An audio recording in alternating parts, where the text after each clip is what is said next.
ಎಲ್ರಿಗೂ ನಮಸ್ಕಾರ. ನಾನು ಗಿರೀಶ್ ಮಟ್ಟಣ್ಣವರ್. ನಿನ್ನೆ ರಿಪಬ್ಲಿಕ್ ಟಿವಿ ಕನ್ನಡದಲ್ಲಿ ಒಂದು ತುಂಬ ಒಳ್ಳೆಯ ಇನಿಷಿಯೇಷನ್ ತಗೊಂಡಿದ್ದಾರೆ ಟಿವಿ ಚಾನೆಲ್ ಅವರು. ನಮ್ಮ ಮಾಧ್ಯಮ ಮಿತ್ರರಾದಂತಹ ಶ್ರೀ ಜಯಪ್ರಕಾಶ್ ಶೆಟ್ಟಿ ಅವರು ಮತ್ತು ಅವ್ರ ಜೊತೆಗಿರುವಂತಹ ಇಡೀ ತಂಡ, ಆಂಕರ್ಗಳ ತಂಡ ಏನಿತ್ತು, ಒಂದು ಒಳ್ಳೆ ಇನಿಷಿಯೇಷನ್ ತಗೊಂಡಿದೆ.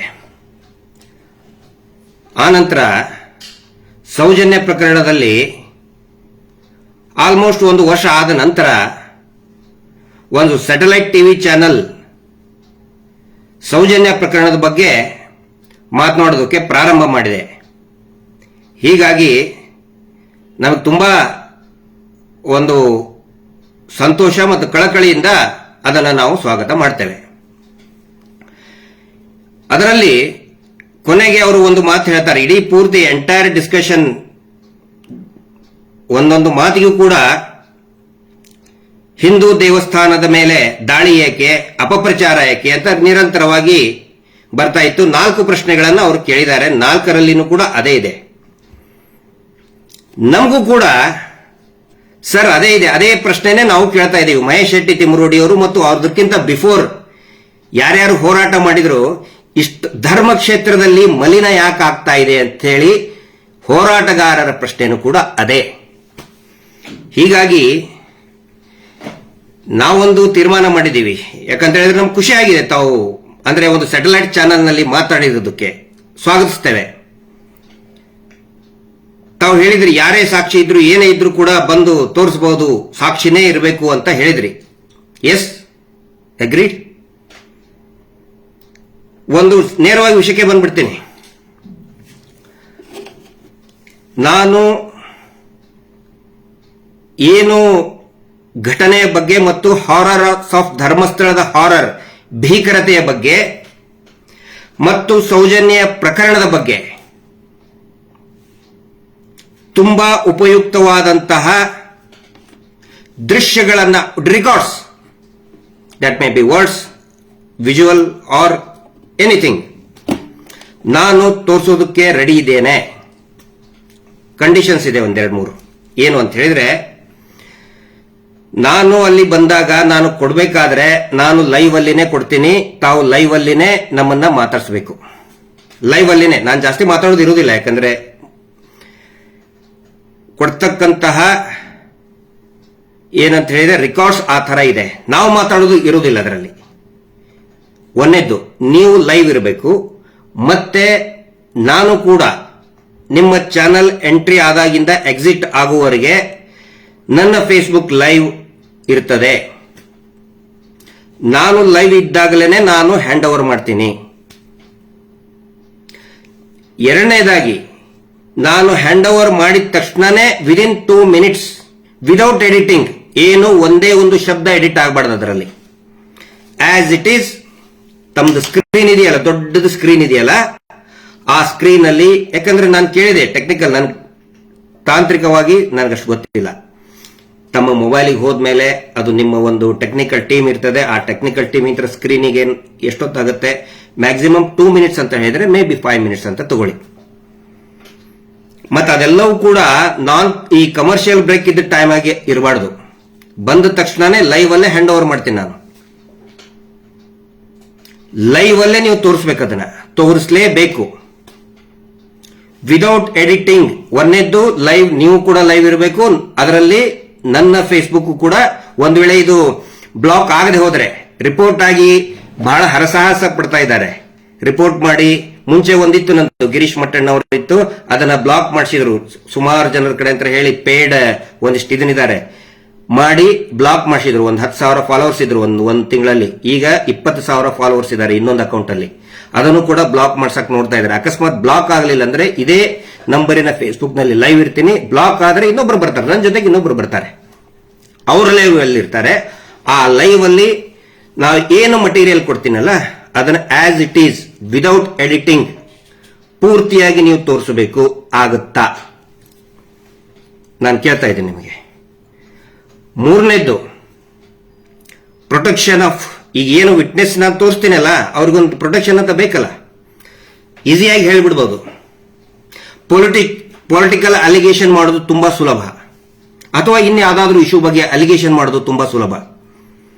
ಆಯ್ತು, ಸಾಕ್ಷಿ ಇದ್ರೆ ತಗೊಂಡು ಬನ್ನಿ ಅಂತ ಹೇಳ್ತಿದ್ರಲ್ಲ, it is a most sensitive criminal ಕೇಸಿಗೆ, brutal rape and gang rape and murder ಕೇಸಿಗೆ ಸಂಬಂಧಪಟ್ಟಂತದ್ದು. ಹಿಂದೆ ನಡೆದಂತದ್ದು ಯಾಕೆ ಪ್ರಕರಣ ಇದು ಸರಿಯಾದ ದಿಕ್ಕಿನಲ್ಲಿ ಸಾಗಲಿಲ್ಲ ಅಂತ ಹೇಳಿದ್ರೆ, ನಿರಂತರವಾಗಿ ಸಾಕ್ಷಿಗಳನ್ನ ಕೊಲ್ತಾನೆ ಬಂದ್ರು. ಹಿಂಗಾಗಿ ಅದು ರಿಪೀಟ್ ಆಗೋದು ಬೇಡ ಅಂತ ಹೇಳಿ ಪ್ರೊಟೆಕ್ಷನ್ ಆಫ್ ವಿಟ್ನೆಸ್ ಅದರ ಜವಾಬ್ದಾರಿ ತಗೋಬೇಕು. ಖಂಡಿತ ನೀವು ನಾಳೆ ಅಂದ್ರೆ ನಾಳೆ ಬರ್ತೀನಿ, ಐ ಆಮ್ ರೆಡಿ, ಓಡಿ ಹೋಗ್ತಾ ಇಲ್ಲ ನಾವು. ದಯವಿಟ್ಟು ನಮಗೊಂದು ಅವಕಾಶ ಕೊಡಿ. ಆನಂತರ ನೀವು ಕೇಳಬಹುದು, ಏನ್ ತೋರಿಸ್ತೀರಿ ನೀವು, ಏನ್ ತೋರಿಸ್ತೀರಿ, ನಾನು ಈಗ ಹೇಳಲ್ಲ. ಆ ನಂತರ ನಾನು ನಿಮಗೆ ಎನ್ಶೋರ್ ಮಾಡ್ತಾ ಇದ್ದೇನೆ, ನಾನು ನಿಮಗೆ ಪ್ರಾಮಿಸ್ ಮಾಡ್ತಾ ಇದ್ದೇನೆ, ಎಲ್ಲರ ಮುಂದೆ ಲೈವ್ ಅಲ್ಲೇ ಪ್ರಾಮಿಸ್ ಮಾಡ್ತಾ ಇದ್ದೇನೆ, ಅದು ಯಾವೂ ಕೂಡ AI ಟೆಕ್ನಾಲಜಿ ಯೂಸ್ ಮಾಡಿದಂತದ್ದಲ್ಲ. ಈಗ ಅಂದ್ರೆ ಅವರೊಂದೇನೋ ತೋರಿಸ್ಬಿಟ್ರು, ನಾವೊಂದು ವಿಡಿಯೋ ಮಾಡಬೇಕು, ನಾವೊಂದು ವಿಡಿಯೋ ಮಾಡಿದ್ವಿ, ಅದನ್ನ ನೀವು ತೋರಿಸ್ರಿ, ಖಂಡಿತ ಅಲ್ಲ. ಆ ನಂತರ ನಾನು ಡಿಬೇಟಿಗೆ ಬರುವುದಿಲ್ಲ, ನಾಟ್ ಅ ಡಿಬೇಟ್. ನೋಡಿ, ನನ್ನ ನಂಬಿ, ಪ್ಲೀಸ್ ನಮ್ಮನ್ನ ನಂಬಿ ಅಂತ ಹೇಳೋದಕ್ಕೆ ನಾನು ಬರ್ತಾ ಇಲ್ಲ. ನೈಜ ಘಟನೆಯ ದಾಖಲೆಯನ್ನ ಧರ್ಮಸ್ಥಳ ಎನ್ನುವಂತಹ ಪವಿತ್ರ ಕ್ಷೇತ್ರದಲ್ಲಿ ನಡೆದಂತಹ ಭೀಕರತೆಯನ್ನ, ನೈಜತೆಯನ್ನ ತೋರಿಸ್ತೀನಿ, ನನ್ನ ಜೊತೆಗೆ ತಗೊಂಡು ಬರ್ತೀನಿ. Is my promise. ಅದನ್ನು ನೋಡಿದ ಮೇಲೆ ನಾನು ಇದನ್ನ ಜನಗಳು ಖುಷಿಯಾಗಬೇಕು ಅಂತ ನಾನು ಹೇಳ್ತಾ ಇಲ್ಲ, ನನ್ನನ್ನು ಮೆಚ್ಚಬೇಕು, ವಾ ಅನ್ಬೇಕು ಅಂತ ಹೇಳ್ತಾ ಇಲ್ಲ. ಅದನ್ನು ನೋಡಿದ ಮೇಲೆ let the government decide, let the police department decide, let the judiciary decide. ನಾನು ಅವ್ರ ಗಮನಕ್ಕೆ ತರೋದಕ್ಕೆ ಈ ಒಂದು ಪ್ರಯತ್ನ ಮಾಡ್ತಾ ಇದ್ದೀನಿ, ಮತ್ತು ಅದಕ್ಕೆ ನೀವು ಒಳ್ಳೆ ಒಂದು ಅವಕಾಶವನ್ನ ಕೊಟ್ಟಿದ್ದೀರಿ, ಅದಕ್ಕೆ ನಾನು ನಿಮ್ಗೆ ಥ್ಯಾಂಕ್ಸ್ ಹೇಳ್ತಾ ಇದ್ದೀನಿ. ರಿಪಬ್ಲಿಕ್ ಕನ್ನಡ ಟಿವಿಗೆ ಯಾರು ಈ ತರ ಒಂದು ಅವಕಾಶವನ್ನು ನಮಗೆ ಕೊಟ್ಟಿದ್ದಿಲ್ಲ ಸರ್, ನೀವು ಕೊಟ್ಟಿದ್ದೀರಿ. ಸೊ ಅರ್ನಬ್ ಅವ್ರ ಬಗ್ಗೆನೂ ಕೂಡ ನನಗೆ ತುಂಬಾ ಗೌರವ ಇದೆ. ನಿರ್ಭಯ ಪ್ರಕರಣದಲ್ಲಿ ಎಷ್ಟು ಚೆನ್ನಾಗಿ ಅವರು ಡಿಬೇಟ್ ಮಾಡ್ತಾ ಇದ್ರಂದ್ರೆ ಎಚ್ಚರಿಸ್ಬಿಟ್ರು ಅವರು, ಇಡೀ ಸರ್ಕಾರವನ್ನ ಎಚ್ಚರಿದ್ದು ಅರ್ನಬ್ ಗೋಸ್ವಾಮಿ. ಸೊ ಅವ್ರ ಬಗ್ಗೆ ಬಹಳ ರೆಸ್ಪೆಕ್ಟ್ ಇದೆ. ಮತ್ತೆ ನಿನ್ನೆನೂ ಕೂಡ ನೀವು ಮಾತಾಡಿದ್ದು ನಮಗೆ ಹೇಳಿದಿರಲ್ಲ, ಇದ್ರೆ ತಗೊಂಡು ಬನ್ನಿ ಅಂತ ಹೇಳಿ, ನಾನು ರೆಡಿ ಇದ್ದೀನಿ. ಈ 3 ಕಂಡೀಷನ್, ನಿಮ್ಮ ಕಂಡೀಷನ್ ಕೂಡ ನಾನು ಓಕೆ. ನೀವು ಹೇಳಿದ್ರಿ ಏನು ಏನೋ ನನಗೆ ಹೇಳಕ್ಕೆ ಬರೋದಿಲ್ಲಪ್ಪ, ದೇವಮಾನವ ಅಂತ ಕರೀತಾರಲ್ಲ, ಅವ್ರ ಬಗ್ಗೆ ಬೈಬಾರ್ದು ಅಂತ ಹೇಳಿದ್ರಿ. ನಾವಾಗೆ ಯಾವತ್ತಿಗೂ ಕೂಡ ಅವ್ರಿಗೆ ಬೈದಿಲ್ಲ. ಇನ್ನೊಬ್ರು ಅವ್ರ ಮೇಲೆ ಬೆರಳು ಮಾಡುವ ಹಂಗೆ ಅವರೇ ಮಾಡ್ಕೊಂಡಿದ್ದು. ಯಾಕೆ ಅಂತ ಹೇಳಿದ್ರೆ, ಆರೋಪ ಇದ್ದಿದ್ದು ಅವ್ರ ಮೇಲಲ್ಲ, ಯಾರು ಕೂಡ ಅವರು ಅತ್ಯಾಚಾರ ಮಾಡಿದ್ದಾರೆ, ಕೊಲೆ ಮಾಡಿದಾರಂತೆ ಖಂಡಿತ ಯಾರು ಹೇಳಿಲ್ಲ. ನಾವಂತೂ ಹೇಳಿಲ್ಲಪ್ಪ, ನಾನಂತರೂ ಹೇಳೇ ಇಲ್ಲ. ಆದ್ರೆ ಯಾವಾಗ ಅವರ ತಮ್ಮನ ಮಗ ವಿದೇಶದಲ್ಲಿ ಇದಾನಂತ ಹೇಳಿ ಅವರು ಜೆರಾಕ್ಸ್ ಕಾಪಿ ಹಿಡ್ಕೊಂಡು ಕಲರ್ ಪ್ರಿಂಟ್ಔಟ್ ವೀಸಾ ಕಾಪಿ ಹಿಡ್ಕೊಂಡು ನಮ್ಮ ತಮ್ಮನ ಮಗ, ನಮ್ಮ ಮಗು ಇಲ್ಲಿದ್ದಿದ್ದಿಲ್ಲ, ಅಮೆರಿಕಾದಲ್ಲಿ ಇತ್ತು ಅಂತ ಹೇಳ್ತಲ್ಲ, ಅವಾಗ ನಮಗೆ ಕಾಡಿದಂತಹ ಒಂದು ಪ್ರಶ್ನೆ ಏನಂತ ಹೇಳಿದ್ರೆ, ಆರೋಪ ಇದ್ದಿದ್ದು ಆ ತಮ್ಮನ ಮಗನ ಮೇಲೆ. ಆ ತಮ್ಮನ ಮಗ, ಅವ್ರ ಮಗು ಉತ್ತರ ಕೊಡುವುದಿತ್ತಲ್ಲ. ಮಗು ಅಂದ್ರೆ ಮಗು ಲಾಲಿ ಹಾಡೋ ಮಗು ಅಲ್ಲ. ಮೈನಿಂಗ್ ಕಂಪನಿ MD ಆಗಿ 2009 ನಲ್ಲಿ he was the MD of a mining company. ಅಲ್ಲೇ ಕುತ್ಕೊಂಡು ಒಂದು ವಿಡಿಯೋ ಮಾಡ್ಕೊಂಡು ಹೇಳ್ಬಹುದಾಗಿತ್ತಲ್ಲ, ಅಕಸ್ಮಾತ್ ಇದ್ದರೆ, ಅಲ್ಲೇ ಇದ್ದಿದ್ದರೆ ಒಂದು ವಿಡಿಯೋ ಮಾಡ್ಕೊಂಡು ಹೇಳ್ಬಹುದಾಗಿತ್ತಲ್ಲ. ಆಯ್ತಪ್ಪ, ಅವರ ತಂದೆ ಹೇಳ್ಬಹುದಾಗಿತ್ತಲ್ಲ, ತಂದೆ ಯಾಕೆ ಬರಲಿಲ್ಲ? ಇವರು ಮುಂದೆ ಬಂದು ಜೆರಾಕ್ಸ್ ಕಾಪಿ ಹಿಡ್ಕೊಂಡು ಕಲರ್ ಪ್ರಿಂಟ್ಔಟ್ ಹಿಡ್ಕೊಂಡಿದ್ದಕ್ಕೆ ಎಲ್ಲರೂ ಅವ್ರನ್ನ ಪ್ರಶ್ನೆ ಮಾಡ್ತಾ ಇದ್ದಾರೆ. ಇಲ್ಲಿ ಇನ್ನೊಂದು ಡೆವಲಪ್ಮೆಂಟ್ ನಡೀತದೆ. ಇವರು ತಂದೆಯವರು ಹೋಗ್ತಾರೆ CBI, ದಯವಿಟ್ಟು ನೋಡಿ ಇದನ್ನ. CBI ಕಚೇರಿಯಲ್ಲಿ ಹರ್ಷೇಂದ್ರ ಕುಮಾರ್, ನಾನು ಹೇಳ್ತಾ ಇಲ್ಲ, ಅವಾಗ ಬಂದಂತಹ ಪತ್ರಿಕಾ ವರದಿ, ಮಾಧ್ಯಮದವರು ವರದಿ ಮಾಡಿದಂತದ್ದು, ದಯವಿಟ್ಟು ನೋಡಿ. CBI ಕಚೇರಿಯಲ್ಲಿ ಹರ್ಷೇಂದ್ರ ಕುಮಾರ್ ವಿದ್ಯಾರ್ಥಿನಿ ಸೌಜನ್ಯ ಪ್ರಕರಣ, ಅಲ್ಲಿನೂ ಕೂಡ ಏನ್ ಹೇಳ್ತಾರೆ ಇವರು, ಅಲ್ಲಿನೂ ಕೂಡ ಧರ್ಮಸ್ಥಳಕ್ಕೆ ಅವಮಾನ ಮಾಡಬೇಡಿ ಅಂತ ಹೇಳ್ತಾರೆ. ಇಲ್ಲಿ ಅವರು ಹೋಗಿದ್ದು ಅವರ ಮಗನ ದಾಖಲೆಗಳನ್ನ ಕೊಡೋದಕ್ಕೆ ಹೋದ್ರು ಅಂತ ಈ ವರದಿ ಇದೆ. ಅದರಲ್ಲಿಯೂ ಕೂಡ ಸಾಕಷ್ಟು ವಿಷಯಗಳು ಪ್ರಶ್ನೆ ಮಾಡಿದ್ದಾರೆ. ಇಲ್ಲಿ ನೋಡಿ, ಆರೋಪ ಇರುವುದು ಆ ಮಗುನ ಮೇಲೆ, ಸಿಬಿಐಗೆ ಹೋಗೋದು ಅವರ ಅಪ್ಪ, ಸಾರ್ವಜನಿಕರ ಮುಂದೆ ಡಿಸ್ಪ್ಲೇ ಮಾಡೋದು ಅವ್ರ ದೊಡ್ಡಪ್ಪ. ಯಾಕೆ ಅವ್ರ ದೊಡ್ಡಪ್ಪ? ಅವರು ಪೂಜ್ಯರು ಅಂತ ಕರೆಸ್ಕೊಂಡಂತವ್ರು, ಇಡೀ ಲಕ್ಷಾಂತರ ಕೋಟ್ಯಾಂತರ ಜನರ ಭಕ್ತರ ಒಂದು ಗೌರವಕ್ಕೆ ಪಾತ್ರರಾದಂತವರು, ಅವ್ರ ಮೇಲೆ ಆರೋಪನೇ ಇಲ್ಲ. ಅವರು ಯಾಕೆ ಹಿಡ್ಕೊಂಡು ತೋರಿಸಿದ್ರು? ಇಲ್ಲಿ ಅವರ ತಮ್ಮ ಸಿಬಿಐ ಆಫೀಸಿಗೆ ಹೋಗ್ತಾರೆ. ಆನಂತರ ನಿನ್ನೆ ನೀವು ಚರ್ಚೆ ಮಾಡಿದ್ರಿ, ಎನ್ಕ್ವೈರಿ ಮಾಡಿದ್ರು, ಒಂದೆಲ್ಲ ಎನ್ಕ್ವೈರಿ ಮಾಡಿದ್ರು. ಅವ್ರ ತಂದೆ ಹೋಗಿದ್ದಾರೆ ಸರ್ ಸಿಬಿಐ ಆಫೀಸಿಗೆ, ಪೇಪರ್ ರಿಪೋರ್ಟ್ ಇದೆ. ಹಿಂಗಾಗಿ ಅವರೇ ಸ್ವತಃ ಆ ಒಂದು ಸಮಸ್ಯೆ ಅಥವಾ ಏನು ಗೊಂದಲಕ್ಕೆ ಅವರೇ ಸಿಕ್ಕಾಕೊಂಡಿದ್ದಾರೆ. ಅವರು ಬರಲಿಲ್ಲ ಅಂದ್ರೆ ಅವ್ರ ಹೆಸರು ಯಾರು ತಗೊಳ್ತಾನೆ ಇರಲಿಲ್ಲ. ಅವರೇ ಬಂದು ಮತ್ತೆ ಒಂದ್ಸಗೆ ನಮಗೆ ಕೇಳೋದು, ನಮಗೆ ಬೈಯೋದು ಸರಿ ಅಲ್ಲ. ಇದನ್ನೆಲ್ಲ ಪ್ರಯತ್ನ ಯಾಕೆ ಖಂಡಿತ ನಾನು ಡಿಸ್ಕಷನ್ಗೆ ಬಂದ್ರೆ ಅವರಿಗೆ ಖಂಡಿತ ನಾನು ಹೆಸರೇ ತಗೊಳ್ಳೋದಿಲ್ಲ. ನಿಮ್ಮ ಕಂಡೀಷನ್ ಅದು, ಐ ಆಮ್ ಓಕೆ, ನಾವು ಒಪ್ಕೋತೇನೆ. ನಿಮ್ಮ ಕಂಡೀಷನ್ಗೂ ಕೂಡ ನಾವು ಓಕೆ. ನನ್ನ ಕಂಡೀಷನ್ಗೆ ದಯವಿಟ್ಟು ತಾವು ಕೂಡ ಒಪ್ಕೊಳ್ಳಿ.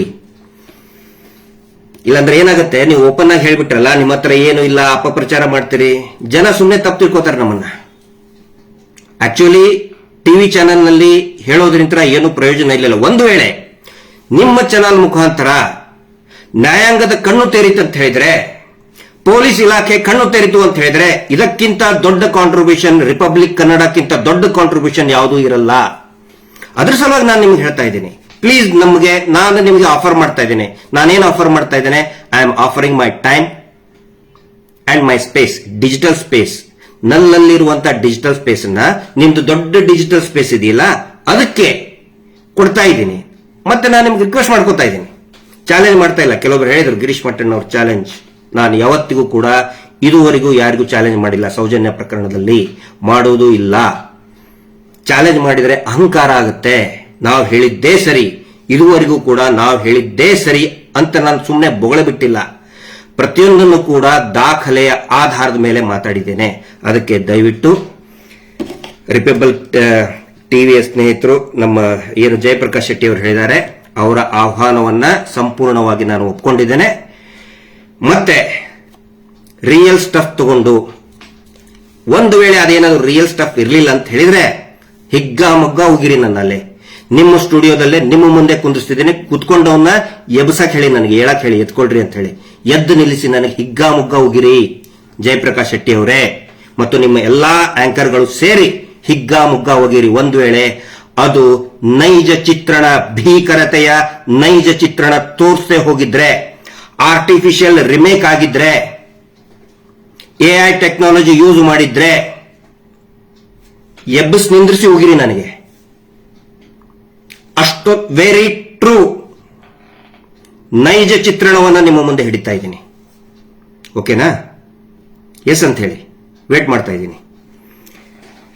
ಆನಂತರ ಅನೇಕ ಜನ ಬೈತಾ ಇದ್ದಾರೆ, ಹೇ ಹಂಗ್ ಮಾಡಿದ್ರು. ದಯವಿಟ್ಟು ಯಾರು ಕೂಡ ಟಿವಿ ಚಾನಲ್ಗೆ ಬೈಬೇಡಿ.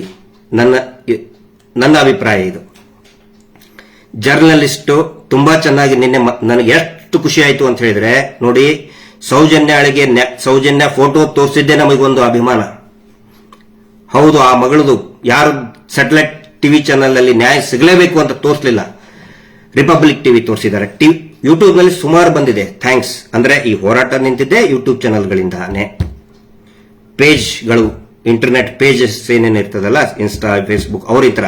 But for the first time ಒಂದು ಟಿವಿ ಚಾನಲ್, ಒಂದು ಸ್ಯಾಟಲೈಟ್ ಚಾನಲ್ ಗಟ್ಟಿಯಾಗಿ ನಾವು ನ್ಯಾಯ ಕೊಡ್ತೀವಿ ಅಂತ ಹೇಳಿದಾರಲ್ಲ, ಅದ್ರ ಸಲುವಾಗಿ ಹೇಳ್ತಾ ಇದ್ದೇನೆ, ದಯವಿಟ್ಟು take care of the protection of the witness. ಎಲ್ಲರದ್ದು ನಾನು ಹೇಳ್ತಾ ಇಲ್ಲ. ಆಮೇಲೆ ನಾನು ನಿಮ್ಮ ಹತ್ರ ಬಂದ ಇಡೀ ಪ್ರಕರಣದ್ದೆಲ್ಲ ಹೇಳ್ತಾ ಇಲ್ಲ, ಓನ್ಲಿ ಒಂದು ಸಣ್ಣ ತುಣುಕು ಹೇಳ್ತಾ ಇದ್ದೇನೆ. Only one small portion, very small portion of the horror at the place called Dharmasthala original ತೋರಿಸ್ತಾ ಇದ್ದೀನಿ. ಸೊ ಸೌಜನ್ಯ ಪ್ರಕರಣಕ್ಕೂ ಕೂಡ ಸಂಬಂಧಪಟ್ಟಂತೆ ಒಂದು ವೇಳೆ ನಾನು ಯಾಕೆ ಪ್ರೊಟೆಕ್ಷನ್ ಅದ್ದು ಕೂಡ ನೀವು ಜವಾಬ್ದಾರಿ ತಗೊಳ್ಳಿ ಅಂತ ಹೇಳ್ತಾ ಇದ್ದೀನಿ ಅಂತ ಹೇಳಿದ್ರೆ ನಾಳೆ ಹೇಳಿದ ತಕ್ಷಣನೇ ಅವನು ಇರ್ತಾನೋ ಇಲ್ಲೋ ಗೊತ್ತಿಲ್ಲ.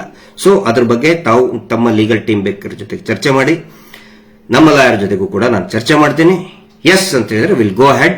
ಅದರಿಂದ ಆದರೂ ಕೂಡ ಈ ರಾಜ್ಯದ ನ್ಯಾಯಾಂಗ ವ್ಯವಸ್ಥೆ ಕಣ್ಣು ತೆರೆಯಲಿ ಅನ್ನೋದು. ಆನಂತರ ಇನ್ನೂ ಸಾಕಷ್ಟು ಇದನ್ನಾಯ್ತು.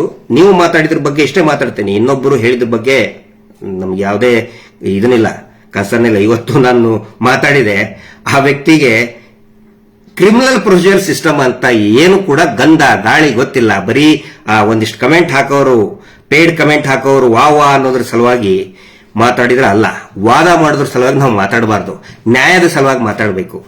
ಒಂದು ಕ್ರಿಮಿನಲ್ ಜಸ್ಟಿಸ್ ಸಿಸ್ಟಮ್ ಯಾವ ರೀತಿ ಪ್ರೊಸೆಸ್ ನಡೀತದೆ, ಒಂದು ಸಿ ರಿಪೋರ್ಟ್ ಅಂದ್ರೆ ಏನು, ಅಕ್ಯೂಸ್ಡ್ ಅಂದ್ರೆ ಏನು, ಸ್ವತಃ ಅಕ್ಯೂಸ್ಡ್ ಅಂತ ಪ್ರಾಸಿಕ್ಯೂಷನ್ ಬರೀತಾರೆ. ಏನೋ ಕ್ರೈಮ್ ನಂಬರ್ 234/12 ಅಲ್ಲಿ ಆನೆ ಮಾವುತನ ಪ್ರಕರಣ 234/12, ಸೌಜನ್ಯ ಪ್ರಕರಣ 250/12, ಬೆಳ್ತಂಗಡಿ ಪೊಲೀಸ್ ಸ್ಟೇಷನ್. ಈ ವ್ಯಕ್ತಿ ಹೇಳ್ತಾನೆ, ನಾನು ಪದೇ ಪದೇ ಕರಿತಾನೆ ಇರ್ತಾನೆ, ಡಿಬೇಟಿಗೆ ಬನ್ನಿ. ಇವತ್ತಾವ್ ಕರೆದು ಅವನೇ ಓಡ್ ಹೋಗ್ತಾ ಇದ್ದಾನೆ, ಎಷ್ಟೊತ್ತಿಗೆ ಮುಗಿಸ್ತಾ ಇದ್ದೀರಿ ಇದನ್ನ ಅಂತ ಹೇಳಿ. ಅಂದ್ರೆ ನಾನು ಏನ್ ಹೇಳ್ತಾ ಇದ್ದೀನಿ, ಐ ರೆಸ್ಪೆಕ್ಟ್ ಡಿಬೇಟ್.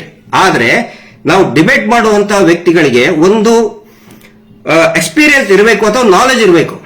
ಸ್ವತಃ ಪ್ರಾಸಿಕ್ಯೂಷನ್ ಬರೆದಿದ್ದಾರೆ ಅಂಡರ್ ಸೆಕ್ಷನ್ 2 ಅಂದ್ರೆ ಏನು ಕ್ರೈಮ್ ನಂಬರ್ 234/12 ನಲ್ಲಿ ಸ್ವತಃ ಪ್ರಾಸಿಕ್ಯೂಟರ್ ಬರೆದು ಕೊಡ್ತಾರೆ, ಅಕ್ಯೂಸ್ಡ್ ಸಂತೋಷ್ ರಾವ್ ಅಂತ ಹೇಳಿ, ಅಕ್ಯೂಸ್ಡೇ ಅಲ್ಲ ಅಂತ ಹೇಳ್ತಾನೆ. ಸೊ ಏನ್ ಮಾತಾಡಬೇಕು ಅಂತ ಅವ್ರ ಜೊತೆಗೆ, ಅದಕ್ಕೆ ಒಂದು ಹೆಲ್ದಿ ಡಿಸ್ಕಷನ್ ಆಗಲಿ. ಮತ್ತೆ ನಿನ್ನೆ ತಾವು ಹೇಳಿದ್ರಿ ಸಂತೋಷ್ ರಾವ್ ಒಂದು ಕನ್ಫೆಷನ್ ಸ್ಟೇಟ್ಮೆಂಟ್ ಇಟ್ಟು ಯಾಕೆ ಚರ್ಚೆ ಮಾಡ್ತಾ ಇಲ್ಲ ಅಂತ ಒಬ್ಬ ಮೇಡಮ್ ಅವರು ಕೇಳಿದ್ರು. ನೋಡಿ ಮೇಡಮ್, ಕನ್ಫೆಷನ್ ಸ್ಟೇಟ್ಮೆಂಟ್ ಬಗ್ಗೆ ಸಿಕ್ಕಾಪಟ್ಟೆ ಮಾತಾಡಿದ್ ನನಗಿಂತ ಜಾಸ್ತಿ ಯಾರು ನಮ್ಮ ಮೋಹಿತರು ಬಹಳಷ್ಟು ಚೆನ್ನಾಗಿ ಮಾತಾಡಿದ್ದಾರೆ ಹಿಂದೆ. ನೀವು ಈಗ ಎಚ್ಚರಾಗಿದ್ದೀರಿ, so that is not our problem. ಹಿಂದೆ ಪ್ರತಿಯೊಂದು ಸಭೆಯಲ್ಲಿ ಕೂಡ ಈ ಸಂತೋಷ್ ರಾವ್ನ ಪಾತ್ರದ ಬಗ್ಗೆ, ಕನ್ಫೆಷನ್ ಸ್ಟೇಟ್ಮೆಂಟ್ ಬಗ್ಗೆ ಬೇರೆ ಬೇರೆ ಯೂಟ್ಯೂಬ್ ನಲ್ಲಿ ನಿರಂತರವಾಗಿ ನಮ್ಮ ಯಾರು ಮೋಹಿತರು ಮಾತಾಡಿದ್ದಾರೆ. ನಾನು ಕೂಡ ಹೇಳಿದ್ದೇನೆ, ಆ ಕನ್ಫೆಷನ್ ಸ್ಟೇಟ್ಮೆಂಟ್ ನೋಡಿ, ಅದೇನು ಕನ್ಫೆಷನ್ ಕೊಡಬೇಕಾದ್ರೆ he was in the custody ಒಳಗಿದ್ದಾಗ ಬರೀ ಸೈನ್ ಮಾಡಿಸ್ಕೊಂಡಿದ್ದಾರೆ. ಬ್ರೈನ್ ಮ್ಯಾಪಿಂಗ್ ಯಾಕೆ ಮಾಡಿಸ್ಕೊಳ್ಳಿಲ್ಲ ಅಂತ ಹೇಳಿ ದೊಡ್ಡ ಎಲ್ಲರೂ ಅದೊಂದು ಸುದ್ದಿ ಹಬ್ಬಿಸ್ತಾ ಇದ್ದಾರೆ. ದಯವಿಟ್ಟು ಮೋಹಿತ್ ಅವ್ರನ್ನ ನೀವು ಕರೆಸಬೇಕಾಗಿತ್ತು, ಅಲ್ಲಿ ಕೂಡಿಸಬೇಕಾಗಿತ್ತು ಆಕ್ಚುಲಿ ಮೋಹಿತ್ ಅವ್ರನ್ನ, because he was the advocate of Santosh Rao. ಅವ್ರನ್ನ ನೀವು ಕ್ವಶನ್ ಮಾಡಬೇಕಾಗಿತ್ತು. ವಿಟ್ನೆಸ್ ಗಳನ್ನ ಕ್ರಾಸ್ ಎಕ್ಸಾಮಿನೇಷನ್ ಮಾಡಿದಂತವ್ರು ಮೋಹಿತ್ ಕುಮಾರ್, ಅವ್ರನ್ನ ಕುಂದಿರಿಸಿ ಮಾತಾಡಬೇಕಾಗಿತ್ತು, ಗೊತ್ತಾಗ್ತಾ ಇತ್ತು. ಬ್ರೈನ್ ಮ್ಯಾಪಿಂಗ್ ಬಗ್ಗೆ ಬಹುಶಃ is the very right person. ಅಂದ್ರೆ ಸಂತೋಷ್ ರಾವ್ ಯಾಕೆ ಸಹಿ ಮಾಡಲಿಲ್ಲ ಅಂತ ಅಂದ್ರೆ ಯಾಕೆ ಮಾಡಿಸ್ಕೊಳಕ್ ಒಪ್ಪಲಿಲ್ಲ ಅಂತ ಹೇಳ್ತಾರಲ್ಲ, ಅವರ ಪ್ರಕಾರ ಆ ಸಿಗ್ನೇಚರ್ ಸಂತೋಷ್ ರಾವ್ದೇ ಅಲ್ಲ. ನೀವು ತೋರಿಸ್ತಾ ಇದ್ರಲ್ಲ ಪದೇ ಪದೇ ಪದೇ ನೋಡಿ, ಇವನು ಯಾಕೆ ಬೇಡ ಅಂತ ಹೇಳಿದ ಅಂತ ಹೇಳಿ, ಸಂತೋಷ್ ರಾವ್ದೇ ಅಲ್ಲ. ಕಸ್ಟಡಿ ಒಳಗಿದ್ದಾಗ, ಆ ಟೈಮ್ ನಲ್ಲಿ ಸಂತೋಷ್ ರಾವ್ ಕಸ್ಟಡಿ ಒಳಗಿರ್ತಾನೆ.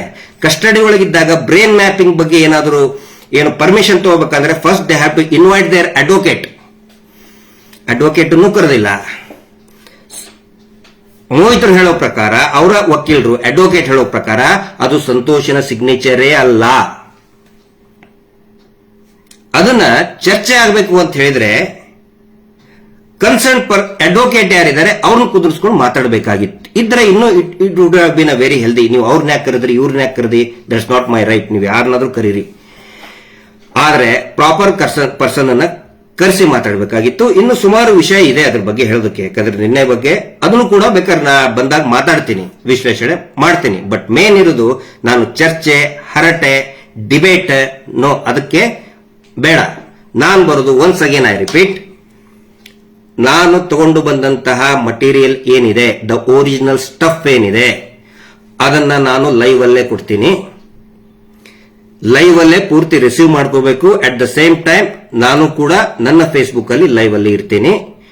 ಮತ್ತೆ ಒಂದೇ ಒಂದು ಶಬ್ದವೂ ಕೂಡ ಎಡಿಟ್ ಆಗೋ ಹಂಗಿಲ್ಲ, ಕೊಟ್ಟ ತಕ್ಷಣನೇ ಸ್ಕ್ರೀನ್ ನಲ್ಲಿ ಬರಬೇಕು. No editing, protection of the witness. ಇಷ್ಟಾದ್ರೆ ಖಂಡಿತ ಬರ್ತೀನಿ. ಹೆಂಗಿದೆ offer? It's a request, not a challenge. ಹ್ಞೂ ಅಂತೀರಾ? ಹ್ಞೂ ಅಂತೀರಾ? ವೇಟ್ ಮಾಡ್ತಾ ಇದ್ದೀನಿ. Justice for Soujanya. ನಮಸ್ತೆ.